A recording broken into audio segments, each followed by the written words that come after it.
사흘째 되던 날 갈릴리 가나에 혼례가 있어 예수의 어머니도 거기 계시고 예수와 그 제자들도 혼례의 청함을 받았더니 포도주가 떨어진지라. 예수의 어머니가 예수에게 이르되 저들에게 포도주가 없다 하니 예수께서 이르시되 여자여 나와 무슨 상관이 있나이까? 내 때가 아직 이르지 아니하였나이다. 그의 어머니가 하인들에게 이르되 너희에게 무슨 말씀을 하시든지 그대로 하라 하니라. 예, 여러분 뒤에 떠오르는 해가 보이시나요? 여러분의 인생과 삶 속에 또 심령에 하나님의 말씀의 해가 밝히 떠올라서 모든 어둠, 걱정, 근심이 떠나가고 오로지 하나님의 희망만이 가득 차기를 주님의 이름으로 축원합니다. 천국은 나보다 나를 더 잘하시고 나보다 나를 더 사랑하시는 하나님께서 나를 다스릴 때에 건설됩니다. 그러나 천국은 강압적으로 억지로 이루어질 수 없습니다. 내가 원하여 청할 때에 나에게 임하는 것입니다. 내가 원하여 청하려면 하나님의 심정을 충분히 정확히 알아 누려야 합니다. 그때 비로소 용기를 내어 스스로 일어날 수가 있으며 하나님만이 천국 건설의 전문가임을 알아서 인간의 방법이 아닌 하나님의 지혜와 방법으로 천국 건설을 이룩할 수가 있습니다. 오늘은 우리 삶 속에 천국을 건설해 가기 위해 어느 정도의 믿음이 필요한지 살펴보고자 합니다. 이 믿음이 유지되도록 우리는 하나님의 심정을 깊이 충분히 누릴 필요가 있습니다. 첫째, 오늘 현실에 담긴 하나님의 뜻을 헤아려 보는 믿음이 있어야 합니다. 4절을 읽어드리겠습니다. 예수께서 이르시되 여자여 나와 무슨 상관이 있나이까? 내 때가 아직 이르지 아니하였나이다. 포도주가 없다고 알린 마리아에 대한 예수님의 반응은 마치 나와 상관이 없는 일이라고 외면하고 거절하는 듯이 느껴집니다. 그러나 여기서 나와 무슨 상관이 있느냐는 말은 상관이 없다는 말이 아니라 당황하지 말고 이 현실 속에 담긴 하나님의 뜻이 무엇인지 깊이 헤아려 보자는 이스라엘식의 표현입니다. 사무엘하 16장에 보면 다윗이 압살롬의 반란을 피해 피난 가는 것을 보고 시므이가 일어나 저주하는 모습이 나타납니다. 이에 다윗의 신하였던 아비새가 달려가 시므이를 죽이려 합니다. 이때에 다윗은 내가 너희와 무슨 상관이 있느냐? 그가 저주하는 것은 여호와께서 그에게 다윗을 저주하라 하심이니 내가 어찌 그리하였느냐 할 자가 누구겠느냐라고 합니다. 이후로 무슨 상관이 있느냐라는 말은 경고망동하지 말고 오늘의 현실 앞에 담긴 하나님의 뜻이 무엇인지 깊이 헤아려 보자는 의미를 갖게 된 것입니다. 베드로는 믿음으로 바다에 발을 내디뎌 걸어갔지만 거세게 밀려오는 파도에 압도되어 예수님을 바라보는 것을 순간 놓치고 물속에 빠져들고 맙니다. 우리도 현실 속의 어려움을 마주할 때 그 어려움에 압도되어 그 어려움 속에 담겨 있는 하나님의 귀한 뜻을 놓칠 때가 종종 있습니다. 적지 않은 경우에 하나님의 축복은 현실의 어려움을 동반하여 오곤 합니다. 오늘 여러분의 삶 속에 가정에, 교회에, 직장에 어떤 어려움이 닥쳐왔나요? 이때가 우리의 진정한 믿음이 드러날 때고 발휘할 때가 아닐까요? 하나님은 나를 생명 바쳐 사랑하는 분 아니십니까? 결코 이 어려움 가운데 나를 홀로 내버려 두지 않고 이 어려움이 변하여 축복이 되게 하시는 사랑의 하나님, 능력의 하나님임을 바라보시기 바랍니다.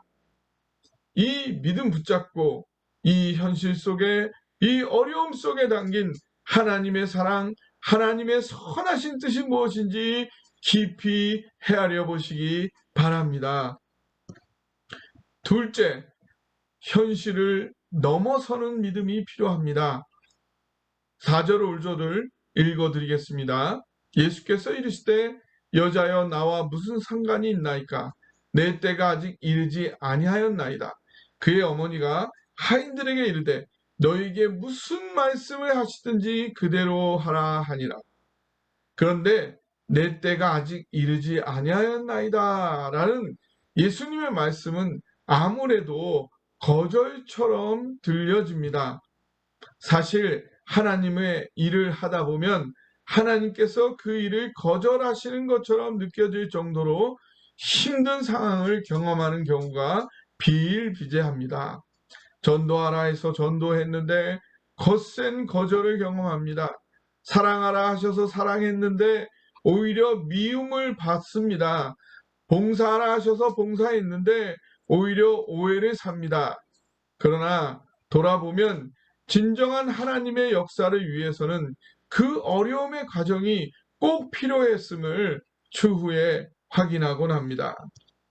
마리아는 어떻게 예수님의 거절과도 같은 반응에도 불구하고 믿음의 반응으로 나아갈 수 있었을까요? 마리아는 평소에 예수님을 반복적으로 경험하며 어떤 분이신지를 너무나 잘 알고 있었던 것입니다. 예수님은 결코 이 혼인잔치가 슬픔으로 끝나도록 내버려 두실 그런 분이 결코 아니라는 그 굳은 확신이 마리아에게 있었던 것입니다. 새엄마에게 매를 맞는 아이는 도망을 가지만 친엄마에게 매를 맞는 아이는 오히려 엄마의 품속으로 파고 들어갑니다. 아무리 엄마의 매가 아프더라도 그 아픈 매보다 엄마의 사랑이 더욱 크고 깊다는 것을 아이는 반복적으로 경험하여 잘 알고 있기 때문입니다. 우리의 인격에 쌓여가는 믿음은 평소에 반복적인 누림을 필요로 합니다. 나를 향한 깊고 풍성한 하나님의 사랑을 반복적으로 삶의 순간순간에 경험하여 누리다 보면 삶의 위기의 순간에도 변함없이 함께하는 하나님의 손길을 느끼게 되고 믿음으로 반응하게 되어 결국 하나님의 놀라운 축복의 역사를 경험하게 되는 것입니다. 셋째, 실패를 두려워하지 않는 믿음이 필요합니다. 5절을 읽어드리겠습니다. 그의 어머니가 하인들에게 이르되 너희에게 무슨 말씀을 하시든지 그대로 하라 하니라. 사실 나 혼자 믿고 행하는 것은 큰 위험 부담이 없습니다. 나 혼자 행하고 실패하면 그만이다 라고 생각할 수 있으니까요. 그런데 다른 사람들까지 내가 믿는 대로 실천하라 강권하는 것은 보통 확신이 있어서는 하기 어려운 행동입니다. 다른 사람들의 몫까지 실패의 책임을 짊어질 수도 있기 때문이죠. 예수님의 사랑과 능력에 대한 이 마리아의 믿음은 자신에게만 머무는 정도가 아니라 다른 사람들에게도 강권할 정도의 큰 분명한 확신이었던 것입니다.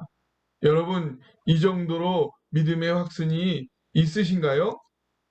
예수님에 대한 반복적인 경험이 쌓이고 쌓여 마리아는 이 정도의 확고한 믿음의 확신에 이르게 된 것입니다. 저에게도 하나님 사랑에 대한 확신이 있습니다. 하나님은 한 번도 나를 실망시킨 적이 없으시고 항상 나를 중심으로 내 인생과 우주를 운행해 오셨습니다. 하나님은 내가 감당할 시험 밖에는 주신 적이 없으시고 현실에 놓인 모든 문제 속에서 새로운 길을 열어주셔서 더 좋은 기회로 인도하셨습니다. 그래서 여러분을 자신 있게 초청합니다. 예수님과의 아름다운 동행에 저와 함께 걸어가시지 않으시겠습니까? 예수님은 마침내 모든 것에 합력하여 최고의 선을 이루실 것이고, 그때 우리 눈의 모든 눈물을 하나도 빠짐없이 닦아주실 것입니다.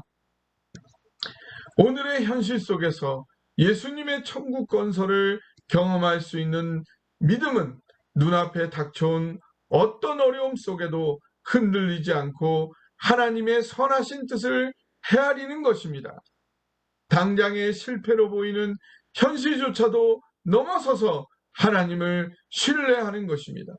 나 혼자만이 아니라 주변의 사람들에게도 강권하는 확신의 삶을 사는 것입니다. 이러한 삶은 억지로 살 수도 없고 흉내를 낼 수도 없습니다.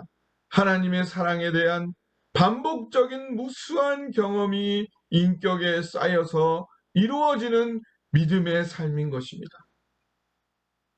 우리 모두 삶의 과정을 다 모아 최고의 선을 이루시고 마침내 우리 눈의 모든 눈물을 닦아주실 때까지 좋으신 하나님을 알아가는 이 축복된 여정에 함께 하시기를 주님의 이름으로 초청합니다.